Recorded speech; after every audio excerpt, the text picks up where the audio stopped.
اپنے لیے دعا مانگا کریں۔ اے میرے پیارے اللہ، ہمیں ان ذہنی اذیتوں سے نکال دے جو پریشان رکھتی ہیں۔ ہمارے حال پر رحم کریں۔ جس بات کو لے کر آپ کی ذات سے دعا گو ہیں، ہم اس میں ہمارے لیے خیر کا معاملہ کریں۔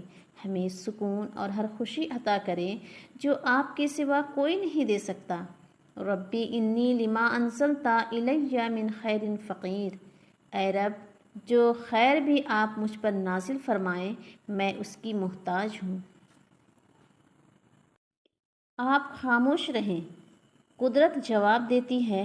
آپ معاف کر دیں، قدرت عزت دیتی ہے۔ آپ جھک جائیں، قدرت آپ کو بلند کرتی ہے۔ آپ چھپ جائیں، اپنی تشہیر کروانے سے بچتی پھریں۔ قدرت پھر بھی لوگوں کے دلوں میں آپ کی عزت اور محبت ڈال دیتی ہے۔ یہی ہے راز الٹ ہوتا ہے، یہاں سب آپ بے نیاز ہو جائیں۔ آج کے دور میں اگر کوئی دین کے لیے کوشش کر رہا ہے اور گناہوں سے بچنے کی کوشش کر رہا ہے تو اسے موٹیویٹ کرو۔ اس کا ماضی اٹھا کر اس کے منہ پر مت مارو کہ پہلے تم کیا تھے اور اب کیا بننے کی کوشش کر رہے ہو۔ سنو، نماز کو عبادت سمجھ کر پڑھا کرو، عادت نہیں، کیونکہ عادتیں چھوٹ بھی سکتی ہیں لیکن عبادتیں کبھی نہیں چھوٹتی۔ انسان کو عبادت میں سکون ہے جبکہ عادت میں بے چینی ہے۔ دوسروں سے بدگمان ہونے میں جلدی مت کیا کریں۔ کچھ چیزیں ویسی نہیں ہوتی جیسی دکھائی دیتی ہیں۔ ہر کہانی کے پیچھے ایک کہانی ہوتی ہے جو ہمیں معلوم نہیں ہوتی۔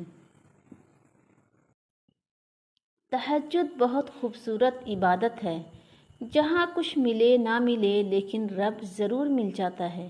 ایک سکون ہے جب عادت ہو جائے نا، بنا پڑھے سکون نہیں ملتا۔ اپنی صبح کا آغاز خوبصورت تلاوت قرآن پاک کے ساتھ کریں۔ اپنا دن پرسکون گزارنے کے لیے اپنی صبح کو پرسکون کیجیے۔ بے شک اللہ جل جلالہ کے ذکر سے ہی مومنوں کے دل چین پاتے ہیں۔ اللہ تعالیٰ کوئی نہ کوئی وسیلہ بنا دیتا ہے، وہ اپنے بندوں کو کبھی تنہا نہیں چھوڑتا۔ گھروں میں رکھے قرآن پر جمی ہوئی دھول دل پر جمی ہوئی سیاہی کو ظاہر کرتی ہے۔